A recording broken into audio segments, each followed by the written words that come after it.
سامعین سے گزارش کی جاتی ہے کہ ہمارے دونوں چینلز کے پلیٹ فارم سے جتنی بھی آڈیو بکس کی ریکارڈنگ کمپلیٹ ہو چکی ہے اسے خود بھی سنیں اور زیادہ سے زیادہ شیئر کرنے کی کوشش کریں، اور ہمارے سوشل میڈیا پلیٹ فارم کے لنکس ڈسکرپشن میں دیے گئے ہیں، ہمیں سبسکرائب اور فالو ضرور کریں تاکہ آپ کو ضروری اپڈیٹس ملتے رہیں، اور ہماری ٹیم کی فنانشیل سپورٹ کے لیے پیٹریون کی لنک ضرور چیک کریں۔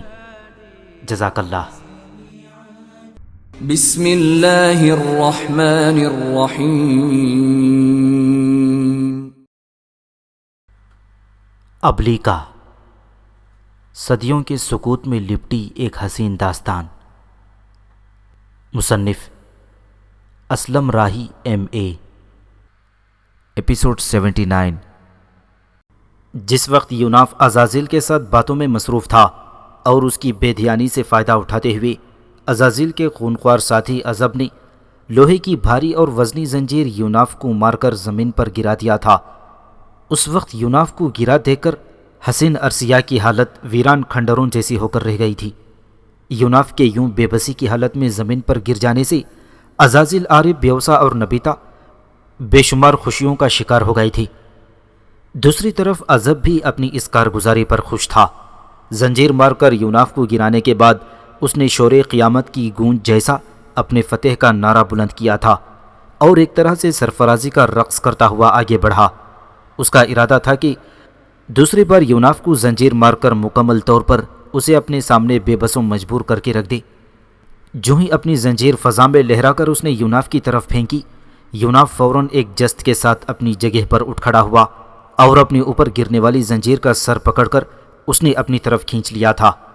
عزب نے پوری قوت سے زنجیر کو اپنی طرف کھینچا تاکہ زنجیر کا دوسرا سرا یوناف سے چھڑا لے، پر وہ ایسا کرنے میں مکمل طور پر ناکام رہا۔ پھر یوناف نے اسے مخاطب کر کے کہا، فطرت کے باغیوں، ہوس کے بندوں، جب تک میرے رب کی مدد اور اعانت میرے ساتھ شامل حال ہے، تم لوگ مجھے بے شرف اور بے توقیر نہیں کر سکتے۔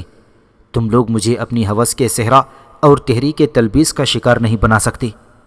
سنو شیطانوں، اب ویرانوں کے اندر اپنے رب کی مدد و حمایت کے بل بوتے پر میں تمہاری خواہشوں کی گندگی، منفی قوتوں اور تخریبی طاقتوں پر ضرب لگاؤں گا۔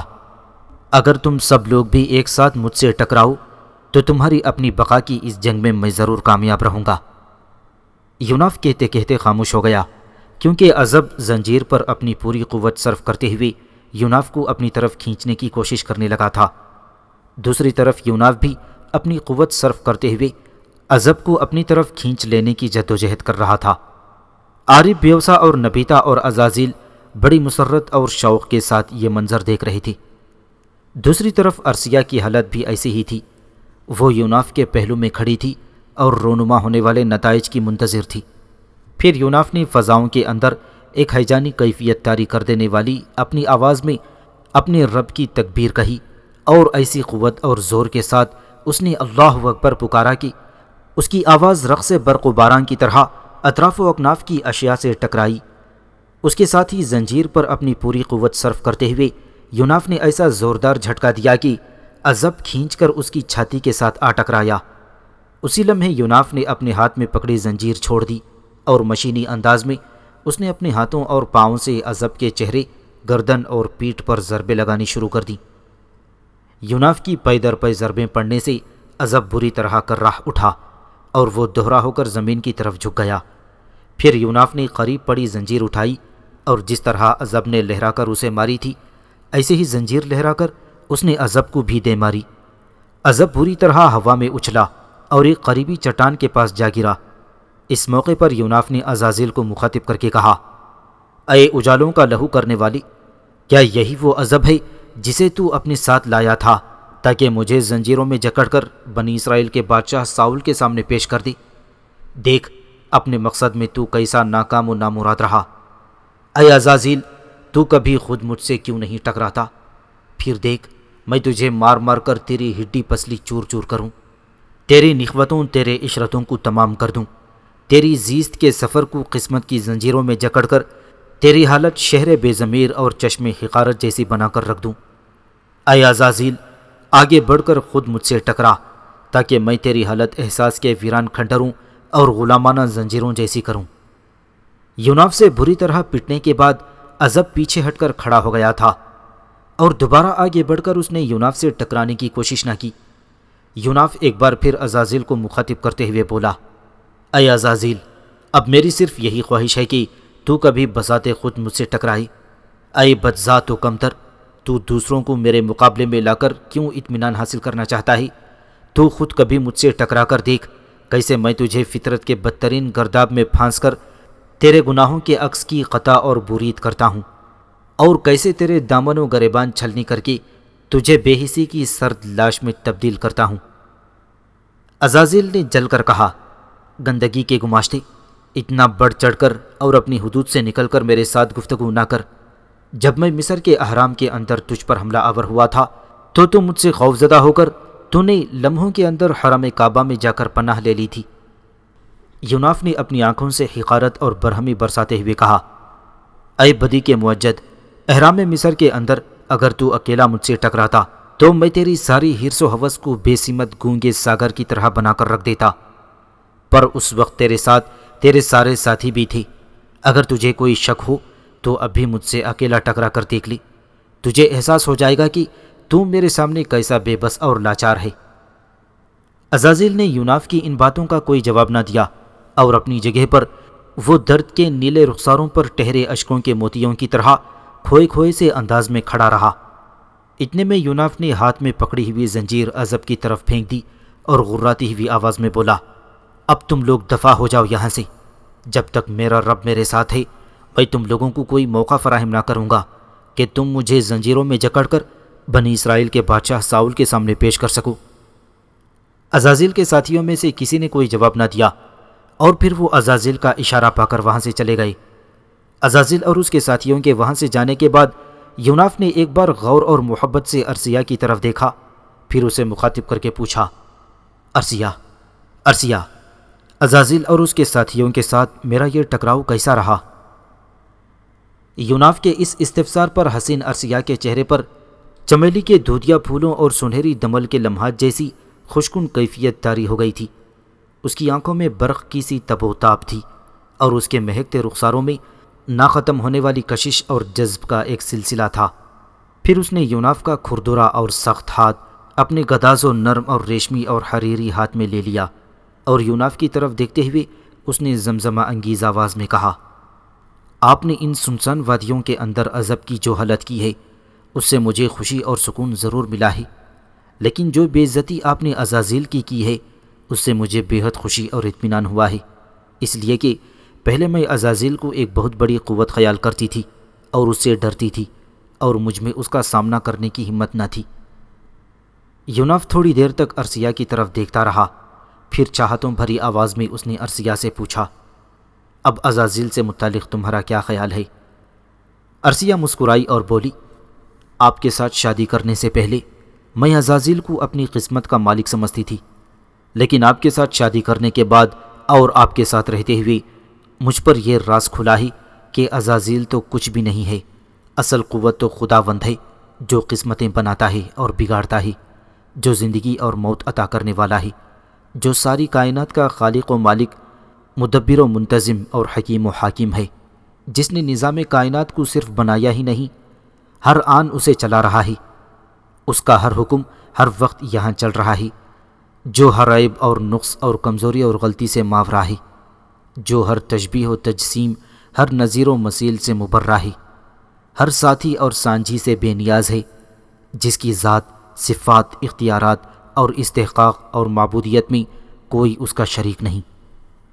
ارسیہ کی گفتگو سن کر یوناف نے مسکراتے ہوئے کہا، ارسیہ، خداوند سے متعلق ایسی گفتگو کر کے تو نے میرا دل خوش کر دیا ہے۔ دنیا کا جو بھی شخص ایسے خیالات رکھتا ہو وہ یقیناً غیر اللہ کے سامنے جھکنے نہیں پاتا۔ ارسیہ نے یوناف کا پکڑا ہوا ہاتھ ہلکے ہلکے دباتے ہوئے کہا، آپ کی میت اور آپ کی باتوں نے مجھے عزازیل کے خوف یا خطرے سے قطعی طور پر بے نیاز کر دیا ہے۔ اب میں اس کی آنکھوں میں آنکھیں ڈال کر گفتگو کرنے کی ہمت رکھتی ہوں۔ پہلے میری یہ حالت ہوا کرتی تھی کہ عزازیل کا نام سنتے ہی مجھ پر کپ کپی طاری ہو جایا کرتی تھی کہ یہ ناقابل تسخیر ہستی ہے اور خداوند کے بعد سب سے زیادہ قوتیں رکھتا ہے، لیکن آپ کے ساتھ شادی کرنے کے بعد مجھے یہ احساس ہوا ہے کہ عزازیل تو کچھ بھی نہیں ہے، اور یہ کہ اس کا مقابلہ کیا جا سکتا ہے۔ اب میں نے اپنے دل سے اس کا ڈر اور خوف نکال کر رکھ دیا ہے۔ اس سلسلے میں آپ کی صحبت بھی میری رہنمائی کا باعث بنی، اور اب میں یہ عقیدہ رکھتی ہوں کہ دنیا کے اندر صرف خداوند کا خوف ہی اپنے دل میں رکھنا چاہیے، اور ہر طرح کے وسوسات اور خطرات کے مواقع پر صرف اس کی پناہ مانگنی چاہیے۔ یوناف نے ارسیہ کی طرف دیکھا، پھر مسکراتے ہوئے اس نے کہا، ارسیہ، کیا عمدہ خیالات ہیں تمہارے، آؤ اب داؤد علیہ السلام کی طرف چلیں۔ پھر ارسیہ کی طرف سے کسی جواب کا انتظار کیے بغیر یوناف نے ابلیکا کو مخاطب کر کے پوچھا، ابلیکا، تم خاموش اور چپ کیوں ہو؟ کیا تم سو یا اونگ رہی ہو؟ ابلیکا نے فوراً یوناف کی گردن پر لمس دیا، پھر اس کی آواز سنائی دی، سونا اور اونگنا کیسا؟ تم جانتے ہو میں پوری طرح بیداری میں رہتی ہوں۔ میں نے عذاب کے ساتھ تمہارا مقابلہ بھی دیکھا اور اس کے مغلوب ہونے پر خوشی ہوئی۔ عزازیل کے ساتھ تمہاری گفتگو بھی سنی جو میرے اطمینان کا باعث ہے، اور تم دونوں میاں بیوی کی باتیں بھی سنی جو بڑی سکون بخش ہیں۔ اب تم دونوں میاں بیوی جہاں تم دونوں جانے کا ارادہ کر رہے ہو ادھر کو چلو۔ اس کے ساتھ ہی یوناف اور ارسیہ داؤد علیہ السلام کی خدمت میں حاضر ہونے کے لیے قالبہ شہر کی طرف چل دیے تھے۔ قالبہ شہر میں ایک مکان حضرت داؤد علیہ السلام کی رہائش کے لیے مہیا کیا گیا تھا۔ ایک روز حضرت داؤد علیہ السلام اپنے عزیز و اقارب کے ساتھ اس مکان سے باہر املتاس کے ایک جھنڈ تلے بیٹھے ہوئے تھے کہ قالبہ کے کچھ رئیس ان کی خدمت میں حاضر ہوئے، اور ان میں سے ایک نے آپ کو مخاطب کر کے کہا، اے یسی کے بیٹے، اس شہر پر عنقریب ایک آفت اور مصیبت نازل ہونے والی ہے، اور وہ یہ کہ عنقریب فلسطی اس شہر پر حملہ آور ہونے والے ہیں۔ اس شہر کے ناظموں نے جو خبریں دی ہیں ان کے مطابق اس شہر پر حملہ آور ہونے کے لیے فلسطی لشکر روانہ ہو چکا ہے۔ چند روز تک وہ یہاں پہنچے گا اور شہر پر حملہ آور ہو جائے گا۔ ہم اس کے لیے آپ کی خدمت میں حاضر ہوئے ہیں کہ شہر کے دفاع سے متعلق آپ سے رہنمائی اور مشورہ حاصل کریں۔ اسی وقت وحی کے ذریعے حضرت داؤد علیہ السلام کو خداوند کی طرف سے ہدایت دی گئی کہ وہ قالبہ شہر کا دفاع کریں۔ پس اس وحی کی روشنی میں حضرت داؤد نے قالبہ کے سرداروں کو مخاطب کر کے فرمایا، تم لوگ اپنے لشکر کو تیار کرو، میں آج ہی اس لشکر کے ساتھ کوچ کروں گا اور قالبہ کی طرف بڑھنے والے فلسطینیوں کو دور ہی روک کر قالبہ کو محفوظ بنا دوں گا۔ داؤد علیہ السلام کا جواب پا کر قالبہ کے سردار خوش ہوئے، پس وہ اپنے لشکر کی تیاریاں مکمل کرنے کے لیے وہاں سے چل پڑے، اور اس کے ساتھ ہی داؤد علیہ السلام کے عزیز و اقارب بھی وہاں سے اٹھ کر اپنی رہائش گاہوں کی طرف چل دیے تھے۔ جس وقت داؤد علیہ السلام وہاں سے اٹھنے والے تھے، اسی وقت انہیں یوناف اور ارسیہ اپنی طرف آتے دکھائی دیے۔ ان دونوں کو اپنی طرف آتے دیکھ کر ان کے چہرے پر ہلکی ہلکی خوشگوار مسکراہٹ نمودار ہوئی، اور جب وہ دونوں نزدیک آئے تو انہوں نے آگے بڑھ کر انہیں خوش آمدید کہا، اور یوناف کے ساتھ انہوں نے پرجوش مصافحہ کیا۔ پھر ان دونوں کو انہوں نے وہاں اپنے ساتھ بٹھایا، اور یوناف کی طرف غور سے دیکھتے ہوئے وہ بڑی نرمی سے بولے، اے یوناف، تو کیسے اچھے وقت پر میری طرف آیا ہے۔ میں نے اپنے اہل خانہ اور دیگر عزیز و اقارب کے ساتھ ساؤل کے ظلم و ستم سے بچنے کے لیے اس قالبہ شہر میں پناہ لی تھی، لیکن اس شہر پر حملہ آور ہونے کے لیے فلسطینیوں کا ایک لشکر اس طرف بڑھ رہا ہے۔ فلسطی اس قالبہ شہر کو اپنا ہدف بنانا چاہتے ہیں، جبکہ خداوند کی طرف سے مجھے اس شہر کا دفاع کرنے کا حکم بھی مل گیا ہے۔ یوناف خوشی کا اظہار کرتے ہوئے بولا، اگر خداوند کی طرف سے آپ کو فلسطینیوں کے خلاف اس شہر کا دفاع کرنے کا حکم مل گیا ہے تو پھر کوئی فکر مندی اور پریشانی کی بات ہی نہیں رہی، اس لیے کہ وہ دلوں کے بھید جاننے والا ہے۔ اس کے صرف کن کہنے سے مردہ دلوں میں زندگی کی حرارت دوڑ اٹھتی ہے۔ وہ خداوند، حاکموں کا حاکم، وہ ضرور فلسطینیوں کے مقابلے میں آپ کو فوز مند رکھے گا، ایسے ہی جیسے اس نے فلسطینیوں کے پہلوان جالوت کے مقابلے میں آپ کو فتح مند رکھا تھا۔ یوناف کی گفتگو سے داؤد علیہ السلام خوش ہوئے اور انہوں نے پوچھا، کیا تم بھی فلسطینیوں کے خلاف اس جنگ میں میرے ساتھ شامل ہوگے؟ یوناف نے بھرپور جان نثاری کا مظاہرہ کرتے ہوئے کہا، لشکر میں شامل ہونا تو ایک طرف ہے، میں آپ کے لیے اپنی جان تک نچھاور کرنے کے لیے تیار ہوں۔ ہم دونوں میاں بیوی آپ کے لشکر میں شامل ہوں گے، اور خداوند کے حکم سے فلسطینیوں کو ایسی شکست ہوگی کہ وہ دوبارہ کبھی اس شہر کا رخ کرنے کی کوشش نہ کریں گے۔ داؤد علیہ السلام اٹھ کھڑے ہوئے، تم دونوں آؤ میرے ساتھ، شاید آج شام تک غالبہ کے لشکر کے ساتھ ہم یہاں سے کوچ کر سکیں۔ یوناف اور ارسیہ چپ چاپ ان کے ساتھ ہو لیے تھے۔ اسی روز شام کے بعد حضرت داؤد علیہ السلام نے اپنے لشکر کے ساتھ فلسطینیوں کی طرف کوچ کیا تھا، اور لشکر کے آگے آگے انہوں نے کچھ ناظر روانہ کر دیے تھے تاکہ وہ دشمن کی نقل و حرکت سے متعلق اطلاع کرتے رہیں۔ انہی ناظروں کی فراہم کردہ اطلاعات کے مطابق آپ آگے بڑھتے رہے، یہاں تک کہ آدھی رات کے قریب آپ اپنے لشکر کے ساتھ اس جگہ پہنچ گئے جہاں فلسطینیوں کا لشکر شب باشی کے لیے پڑاؤ کیے ہوئے تھا۔ داؤد علیہ السلام نے اپنے لشکر کے ساتھ دشمن کے قریب پڑاؤ کیا۔ ان کے آنے سے فلسطین چوکنے ہو گئے، تاہم ان فلسطینیوں نے کوئی ایسی نقل و حرکت نہ کی جس سے یہ ظاہر ہو کہ وہ اسی وقت جنگ کرنے کا ارادہ رکھتے ہوں۔ داؤد علیہ السلام کے لشکریوں نے جب اپنے خیمے نصب کر کے اپنے پڑاؤ کو مستحکم کر لیا، اور داؤد علیہ السلام جس وقت اپنے خیمے کے سامنے یوناف اور ارسیہ کے ساتھ کھڑے تھے تو لشکر کا ایک ناظر وہاں آیا، اور داؤد علیہ السلام کو مخاطب کر کے اس نے انکشاف کیا، اے آقا، میں فلسطینیوں کے لشکر سے متعلق اہم معلومات حاصل کر کے آیا ہوں۔ فلسطینیوں کے لشکر کا سپہ سالار جالوت ہے، اور اس جالوت کا چھوٹا بھائی ہے جو وادی ایلا کی جنگ میں آپ کے ہاتھوں مارا گیا تھا۔ یہ جالوت اپنے بڑے بھائی جالوت کا انتقام لینا چاہتا ہے، اور یہ ارادہ رکھتا ہے کہ اس جنگ میں وہ ضرور آپ کو قتل کر کے اپنے بھائی جالوت کا بدلہ لے گا۔ اور میں مزید یہ بھی انکشاف کر دوں کہ فلسطین کل صبح جنگ کی ابتدا کریں گے، اور اس جنگ میں وہ آپ کو اپنا پہلا ہدف بنانا چاہتے ہیں تاکہ جالوت کا انتقام لے سکیں، لہٰذا کل کی جنگ میں آپ محتاط رہیں۔ یہ انکشافات کرنے کے بعد وہ ناظر جب وہاں سے چلا گیا تب یوناف نے غور سے داؤد علیہ السلام کی طرف دیکھا اور کہا، اے میرے آقا، یہ فلسطین آپ سے اپنے پہلوان جالوت کا انتقام کل صبح لینا چاہتے ہیں، پر یہ آنے والی صبح تو ابھی بہت دور ہے۔ اس کے آنے سے پہلے میں ان کے لشکر میں ایک ایسا انقلاب برپا کروں گا کہ فلسطین آپ سے انتقام لینے کے ارادے کو فراموش کر کے اپنی جانیں بچانے کی فکر میں لگ جائیں گے۔ میں ابھی اور اسی وقت دشمن کی خیمہ گاہ کی طرف جاؤں گا اور ان کے سپہ سالار جالوت کو ختم کر دوں گا، اور اس کام کی کسی کو کانوں کان خبر تک نہ ہو سکے گی۔ پھر سورج طلوع ہونے کے ساتھ ہی ہم فلسطینیوں پر حملہ آور ہونے میں پہل کر دیں گے۔ اس طرح فلسطین جب ہمارے مقابلے میں نکلیں گے اور اپنے سالار کو اپنے ساتھ نہ پائیں گے تو انہیں فکر ہوگی، اور جب انہیں یہ خبر ہوگی کہ ان کا سالار مارا جا چکا ہے تو ان کے حوصلے مکمل طور پر پست ہو جائیں گے، اور یوں ہم انہیں رگیدنے اور مغلوب کرنے میں کامیاب ہو جائیں گے، اور فلسطینیوں کو اس میدان سے ناکام و نامراد لوٹنا پڑے گا۔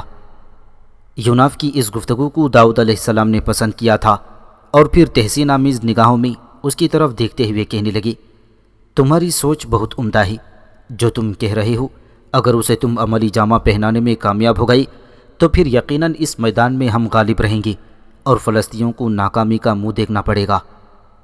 یوناف نے خوشی کا اظہار کرتے ہوئے کہا، میں اب جاتا ہوں اور اپنے کام کی ابتدا کرتا ہوں، ارسیہ بھی میرے ساتھ رہے گی۔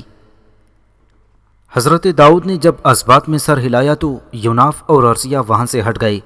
دونوں میاں بیوی اس وقت جنگلی لباس میں تھی۔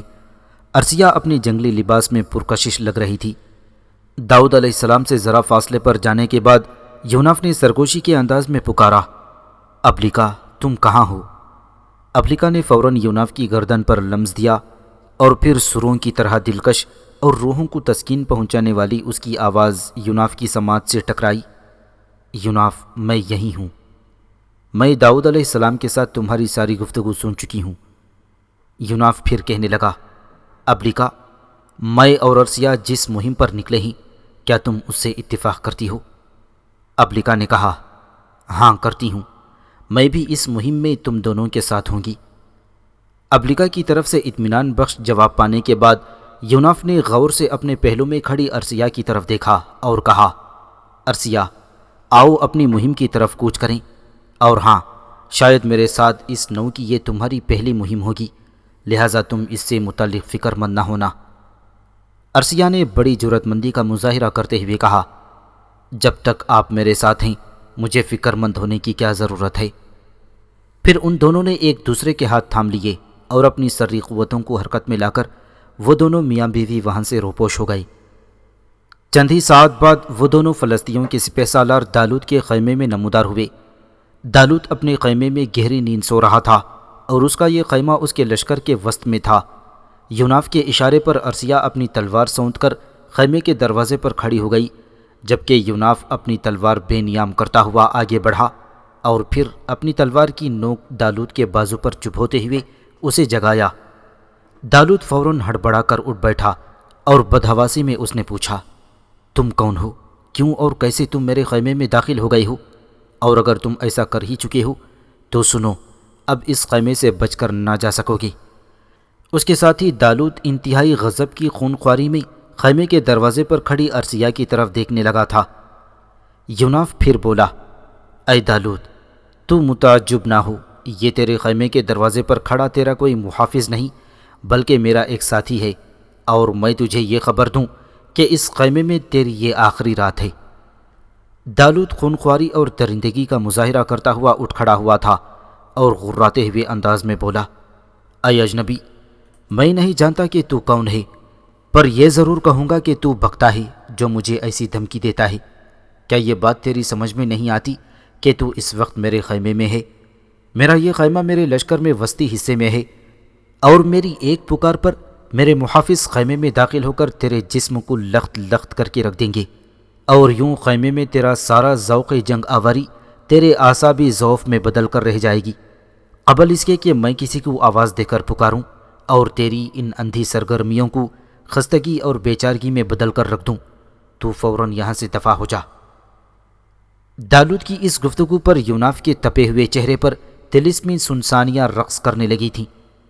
اس موقع پر دالوت یوناف کو اپنے سامنے کھڑا یوں محسوس کر رہا تھا جیسے اس کے سامنے رات کی گہری تاریکی میں ہڈیاں چبا جانے والی، خون پی جانے والی افریت اور خوف طاری کر دینے والے ہزاروں ابوالہول کھڑے ہوں۔ دالوت کی حالت اس موقع پر لٹے ہوئے گھر کی اداسی جیسی ہو کر رہ گئی تھی۔ وہ چیخنا چاہتا تھا پر وہ ایسا نہ کر سکا۔ وہ چلا چلا کر کسی کو اپنی مدد کے لیے پکارنا چاہتا تھا پر وہ ایسا کرنے میں بھی کامیاب نہ ہو سکا۔ اس کے ساتھ ہی یوناف کی تلوار بلند ہو کر گری اور دالوت کی گردن کاٹ کر رکھ دی گئی تھی۔ یوناف کی اس کارگزاری پر خیمے کے دروازے پر کھڑی ارسیہ کے چہرے پر خوشی کے سحر آثار جلوے اور قلب و نظر میں خوشیاں برپا کر دینے والے جذبے بکھر گئے۔ اتنی دیر تک یوناف نے دالوت کے لباس سے تلوار صاف کی، پھر وہ ارسیہ کے پاس آیا اور سرگوشی میں کہا، ہم اپنا کام کر چکے ہیں، آؤ اب یہاں سے چلیں۔ ارسیہ نے سرگوشی کے انداز میں یوناف کے ہاں سے ہاں ملائی اور اپنا نرم و نازک اور گداز ہاتھ اس نے یوناف کے ہاتھ میں دے دیا تھا۔ پھر وہ اپنی سری قوتوں کو حرکت میں لا کر دالوت کے خیمے سے نکل گئے۔ فلسطینیوں کے لشکر میں کسی کو کانوں کان خبر تک نہ ہوئی تھی کہ ان کا سالار دالوت مارا جا چکا ہے۔ یوناف اور ارسیہ نے واپس جا کر فلسطینیوں کے سپہ سالار دالوت کے قتل کی اطلاع کر دی۔ بس اسی صبح حضرت داؤد علیہ السلام نے اپنے لشکریوں کے ساتھ فلسطینیوں پر زوردار حملہ کیا۔ فلسطینیوں نے اس حملے کو روکا، لیکن تھوڑی ہی دیر بعد جب یہ خبر ان میں پھیلی کہ ان کا سپہ سالار دالوت ان کی رہنمائی نہیں کر رہا اور اپنے خیمے میں وہ مردہ پایا گیا ہے، تو فلسطینیوں نے دل چھوڑ دیے اور میدان چھوڑ کر بھاگنے لگے تھے۔ اس طرح فلسطینیوں کو بدترین شکست کا سامنا کرنا پڑا اور حضرت داؤد علیہ السلام ایک فاتح کی حیثیت سے واپس قالبہ شہر کی طرف چلے گئے۔ یوناف اور ارسیہ بھی ان کے ساتھ تھے۔ اس فتح کے بعد ساؤل کو بھی خبر ہو گئی کہ حضرت داؤد اپنے ساتھیوں کے ساتھ، کہ جن کی تعداد 600 کے قریب تھی، قالبہ شہر سے نکل کر دشت ضیف میں داخل ہو گئے اور وہاں کوہستانی اور بیابانی قلعوں میں سکونت اختیار کر لی۔ لیکن ان بیابانی قلعوں کے قریب کوہستان حکیلہ کے رہنے والوں کو خبر ہو گئی کہ داؤد علیہ السلام نے اپنے ساتھیوں کے ساتھ دشت ضیف کے قلعوں میں سکونت اختیار کر رکھی ہے، تو انہوں نے گمراہی اور بددیانتی کا ثبوت دیا اور ساؤل کو جا کر خبر کر دی کہ داؤد علیہ السلام اپنے ساتھیوں کے ساتھ دشت ضیف کے قلعوں میں چھپے ہوئے ہیں۔ سو ساؤل نے فوراً ایک لشکر تیار کیا اور داؤد کے تعاقب میں دشت ضیف کی طرف نکل کھڑا ہوا۔ داؤد علیہ السلام کو بھی پتہ چل گیا تھا کہ ساؤل ان کے تعاقب میں ہے، لہٰذا وہ بڑی سرعت کے ساتھ حرکت میں آئی اور دشت ضیف سے نکل کر وہ معون کے بیابانوں میں داخل ہو گئے۔ ساؤل نے یہاں بھی ان کا تعاقب کیا، لیکن خداوند کو یہ منظور نہ تھا کہ ساؤل داؤد پر گرفت کرے، لہٰذا ابھی یہ تعاقب جاری ہی تھا کہ جلجال شہر سے کچھ فاصلے پر لوگوں نے یہ اطلاع ساؤل کو کر دی تھی کہ فلسطی جلجال شہر پر حملہ آور ہونے کے لیے پیش قدمی کر رہے ہیں۔ یہ اطلاع ملتے ہی ساؤل نے حضرت داؤد کا تعاقب ترک کر دیا اور اپنے لشکر کے ساتھ وہ جلجال کی طرف لوٹ گیا تھا۔ ساؤل کے لوٹ جانے کے بعد حضرت داؤد نے عین جدل کے بیابان میں پناہ لے لی تھی۔ فلسطینیوں سے نمٹنے کے بعد ساؤل نے داؤد پر گرفت کرنے کے لیے عین جدل کا رخ کیا تھا۔ اس وقت داؤد اپنے ساتھیوں کے ساتھ ایک غار کے اندر پناہ لیے ہوئے تھی۔ اس غار کے اندر کمروں کی صورت میں انگنت خانے تھی جن میں داؤد علیہ السلام نے اپنے ساتھیوں کے ساتھ پناہ لے رکھی تھی۔ ساؤل نے اس غار سے ذرا فاصلے پر اپنے لشکر کا پڑاؤ کیا اور خود فراغت کرنی اسی غار میں گھسا تھا جس میں داؤد نے پناہ لی تھی۔ ساؤل کو غار میں گھستے داؤد اور ان کے ساتھیوں نے دیکھ لیا تھا۔ اس موقع پر یوناف نے داؤد کو مخاطب کر کے کہا، اے آقا، آپ دیکھتے ہیں کہ ساؤل جو آپ کا بدترین دشمن ہے اس غار میں اکیلا داخل ہو چکا ہے۔ اگر آپ اجازت دیں تو میں آگے بڑھ کر اس پر حملہ آور ہوں اور اس کی گردن کاٹ کر رکھ دوں۔ اس طرح آپ کو اپنے ایک بدترین دشمن سے نجات مل جائے گی اور آنے والے دنوں میں آپ کو دشت و بیابان میں زندگی نہیں گزارنی پڑے گی۔ داؤد علیہ السلام نے شفقت اور نرمی سے یوناف کو مخاطب کر کے کہا، اے میرے عزیز، میں تمہارے خلوص اور وفاداری کی قدر کرتا ہوں۔ میں یہ بھی تسلیم کرتا ہوں کہ تم ایک نہیں بلکہ ایسے کئی ساؤل کو ٹھکانے لگا سکتے ہو، لیکن میں نہیں چاہتا کہ ساؤل کو قتل کیا جائے، کیونکہ ساؤل نہ صرف یہ کہ میرے سسر کی حیثیت سے وہ میرے باپ کی جگہ ہے، بلکہ یہ میرا محسن اور مربی بھی ہے، اور پھر سب سے بڑھ کر یہ کہ خداوند کی طرف سے اسے بنی اسرائیل کا بادشاہ مقرر کیا گیا ہے، لہٰذا میں کیوں کر اسے قتل کرا سکتا ہوں۔ اے یوناف، میں جانتا ہوں کہ تم ساؤل کے محل میں گھس کر بھی اسے قتل کر سکتے ہو۔ اگر میں ساؤل کو قتل ہی کرانا چاہتا تو میں تمہاری مدد سے اس کے محل کے اندر بھی اس کا خاتمہ کرا سکتا تھا۔ اے یوناف، میں چاہتا ہوں کہ ساؤل پر ثابت کر دوں کہ میں کسی کا دشمن نہیں ہوں، مخلص و وفادار ہوں، اور یہ ثابت کرنے کے لیے آج بہترین موقع ہے۔ اے یوناف، تم میرے ساتھ آؤ اور خاموشی کے ساتھ دیکھو کہ میں ساؤل کے ساتھ کیا معاملہ کرتا ہوں۔ پس داؤد علیہ السلام اپنی تلوار سونت کر اس سمت بڑھے جہاں غار کے اندر ساؤل بیٹھا ہوا تھا۔ یوناف بھی ان کے ساتھ ہو لیا تھا۔ غار کے اندر ساؤل بے خبری کی حالت میں بیٹھا تھا کہ داؤد اس کے پاس گئے، اسے خبر بھی نہ ہونے دی، اور اپنی تلوار سے انہوں نے زمین پر پھیلے ساؤل کے جبے کا ایک حصہ کاٹ لیا اور دوبارہ یوناف کے ساتھ وہ اپنی جگہ پر جا کر بیٹھ گئے۔ جب ساؤل اس غار سے نکلا تو داؤد علیہ السلام بھی یوناف کے ساتھ اس کے پیچھے پیچھے غار سے باہر نکلے، اور پھر انہوں نے بلند آواز میں ساؤل کو پکارا اور رکنے کو کہا۔ اس پکار پر ساؤل فوراً رک گیا تھا، اور مڑ کر جب اس نے داؤد اور یوناف کو دیکھا تو اس کی حالت بکھری کرچیوں، بوسیدہ اوراق اور وقت کی آنکھوں میں اداسیوں کی اڑتی دھول جیسی ہو کر رہ گئی۔ داؤد علیہ السلام اور یوناف کو دیکھ کر ساؤل کو یقین ہو گیا تھا کہ اس کی اجل اور موت اس کے سر پر آن پہنچی ہے، کیونکہ داؤد کے ساتھ جو اس نے برائی شروع کر رکھی تھی اس کی بنا پر وہ ان سے کسی بہتری کی امید نہ رکھتا تھا۔ دوسری طرف وہ یوناف کی قوتوں سے بھی آگاہ تھا اور اسے خدشہ تھا کہ یوناف اس کے جسم کو ادھیڑ کر رکھ دے گا، لیکن سارا معاملہ اس کی امیدوں اور توقعات کے الٹ اور خلاف ہوا تھا۔ داؤد علیہ السلام یوناف کے ساتھ اس کے قریب ہوئے اور اسے مخاطب کر کے کہا، اے ساؤل، تو کیوں ان لوگوں کی باتیں سنتا ہے اور ان کی گفتگو پر دھیان دیتا ہے جو یہ کہتے ہیں کہ میں تیرے ساتھ بدی چاہتا ہوں؟ تو میرے باپ کی جگہ ہے، میں تجھ پر ہاتھ نہیں ڈال سکتا۔ دیکھ، تو تھوڑی دیر قبل اس غار میں داخل ہوا تھا جس سے تو ابھی ابھی نکلا ہے، اور میں بھی اپنے ساتھیوں کے ساتھ اس غار کے اندر ہی تھا۔ میں اگر چاہتا تو اس غار کے اندر ہی تیرا خاتمہ کر سکتا تھا۔ اگر میں تیرے ساتھ بدی اور برائی کا ارادہ رکھتا تو کیوں تجھے سلامتی کے ساتھ اس غار سے نکلنے دیتا؟ پھر داؤد علیہ السلام نے ساؤل کو اس کے جبے کا کٹا ہوا حصہ دکھاتے ہوئے کہا، اے ساؤل، مجھے خدشہ تھا کہ تو میری باتوں پر اعتبار نہ کرے گا، لہٰذا جس وقت تو غار کے اندر بیٹھا ہوا تھا اس وقت میں نے اپنی تلوار سے تیرے جبے کا ایک حصہ کاٹ لیا اور تجھے خبر تک نہ ہونے دی۔ اے ساؤل، اگر میں تیری برائی چاہتا یا میرے دل میں تیرے لیے کسی بھی قسم کا کینہ ہوتا تو یہ جبہ کاٹنے کے بجائے اس غار کے اندر میں تیری گردن کاٹ کر رکھ دیتا اور کسی کو خبر تک نہ ہوتی۔ اے ساؤل، تو دشت زیف بیابان معون میں میرا تعاقب کرتا رہا، پر میں تیرے لیے کسی نقصان کا باعث نہ بنا۔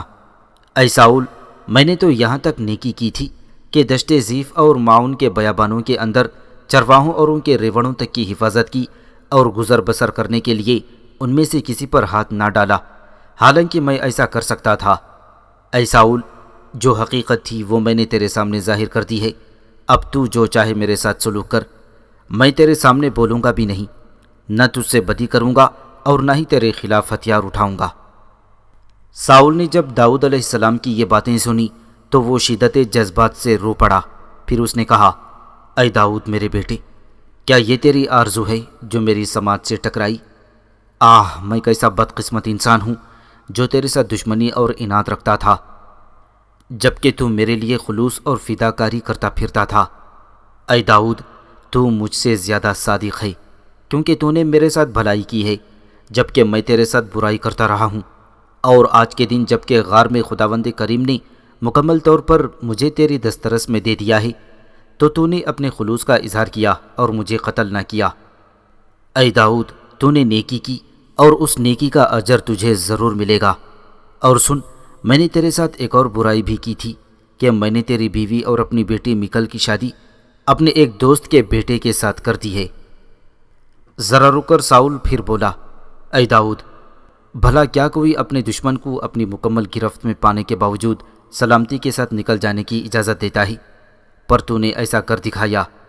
اے داؤد، اب مجھے یقین ہو گیا ہے کہ اب تو ہی بنی اسرائیل کا بادشاہ بنے گا اور تو ہی اسرائیل کی سلطنت کا وارث ہوگا۔ سو اب تو خداوند کی قسم کھا کر میرے ساتھ عہد کر کہ میرے بعد تو میری نسل کو ہلاک نہیں کرے گا اور میرے باپ کے گھرانے میں سے تو میرے نام کو مٹا نہ ڈالے گا۔ اے داؤد، اس وقت میں تجھے اپنے ساتھ بھی نہیں لے جا سکتا، اس لیے کہ میرے خاندان کے اکثر لوگوں کو اب یقین ہو چکا ہے کہ ایک روز تو ان کی تباہی اور بربادی کا باعث بنے گا، لہٰذا وہ تیرے قتل کے در پہ ہو جائیں گے، اور میں اب ایسا نہیں چاہتا۔ سو داؤد علیہ السلام نے ساؤل کی خواہش کے مطابق ساؤل سے عہد کیا اور وہ اپنے لشکر کو لے کر وہاں سے چلا گیا۔ انہی دنوں راما شہر میں اللہ کے نبی سمیول کا انتقال ہو گیا اور راما شہر میں ہی انہیں ان کے گھر کے اندر ہی دفن کر دیا گیا۔ اس واقعے کے بعد داؤد علیہ السلام اپنے ساتھیوں کے ساتھ دشت فاران کی طرف چلے گئے تھے۔ دشت فاران میں رہتے ہوئے حضرت داؤد نے اپنے ساتھیوں میں سے چند جوانوں کو، جن کی تعداد 10 تھی، اپنے پاس بلوایا۔ جب یہ 10 جوان داؤد علیہ السلام کے سامنے آئے تو انہوں نے انہیں مخاطب کر کے کہا، اے میرے عزیزوں، تم جانو کہ ہم ان دنوں دشت فاران کے اندر برے حالات سے گزر رہے ہیں اور ہمیں خوراک کی کمی ہے اور مال کی تنگی کا سامنا ہے۔ سو تم 10 کے 10 جوان کرمل شہر چلے جاؤ اور وہاں کے رئیس نابال کی خدمت میں حاضر ہو۔ یہ وہی شخص ہے جس کے ریوڑوں کی حفاظت ہم معون کے بیابانوں میں کرتے رہے ہیں۔ اس دشت معون کے اندر اس کی 30,000 بھیڑیں اور 1,000 بکریاں چرا کرتی ہیں، اور اب تو ان میں اور زیادہ اضافہ ہو چکا ہوگا۔ اور دیکھو، ان دنوں بھیڑوں کے بال کترنے کا موسم ہے، اس طرح نابال کی آمدنی میں خود اضافہ ہو چکا ہوگا۔ سو تم سب نابال کے پاس جاؤ، اسے وہ دن یاد دلاؤ جب ہم معون کے بیابان میں اس کے ریوڑوں کی حفاظت کیا کرتے تھے، اور اسی تعلق سے تم لوگ نابال سے امداد طلب کرو تاکہ اس دشت فاران میں ہماری گزر بسر بھی اچھی ہو سکے۔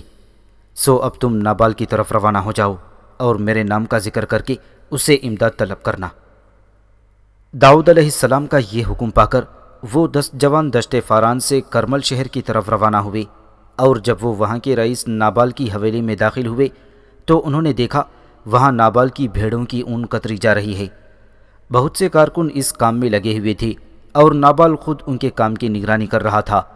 وہ 10 کے 10 جوان نابال کے سامنے آئے، پھر ان میں سے ایک نے نابال کو مخاطب کر کے کہا، اے نابال، اے کرمل شہر کے رئیس، ہم لوگ دشت فاران سے آئے ہیں اور ہمیں داؤد بن یسی نے تمہاری طرف بھیجا ہے تاکہ تم اللہ کے دیے ہوئے مال میں سے کچھ ہماری مدد کرو۔ جس شخص نے ہمیں بھیجا ہے وہ اور ہم سب وہ لوگ ہیں جو معون کے بیابانوں میں تمہارے ریوڑوں کی حفاظت اور نگہبانی کیا کرتے تھے۔ سو اسی تعلق سے داؤد بن یسی نے ہمیں تمہاری طرف بھیجا ہے تاکہ تم ہماری مدد کرو۔ کیونکہ ان دنوں ہم سخت اور کڑے وقت سے گزر رہے ہیں۔ یہ گفتگو سن کر اس مغرور اور سندل نابال نے اکڑ کر کہا، میں نہیں جانتا کہ یہ داؤد بن یسی کون ہے اور کیوں تم لوگ معاون کے بیابانوں کے اندر میرے ریوڑوں کی نگہبانی اور دیکھ بھال کرتے رہے ہو، اور پھر آج کل تو ایسا بہت ہو رہا ہے کہ غلام اپنے آقا کو چھوڑ کر ادھر ادھر بھاگ رہے ہیں۔ تو کیا تم یہ چاہتے ہو کہ میں اپنی دولت اپنے آقاؤں سے بھاگے ہوئے ایسے ہی غلاموں پر خرچ کر دوں؟ تم یہاں سے بھاگ جاؤ اور داؤد بن یسی کو جا کر خبر کر دو کہ میں ایسا کرنے سے انکار کرتا ہوں۔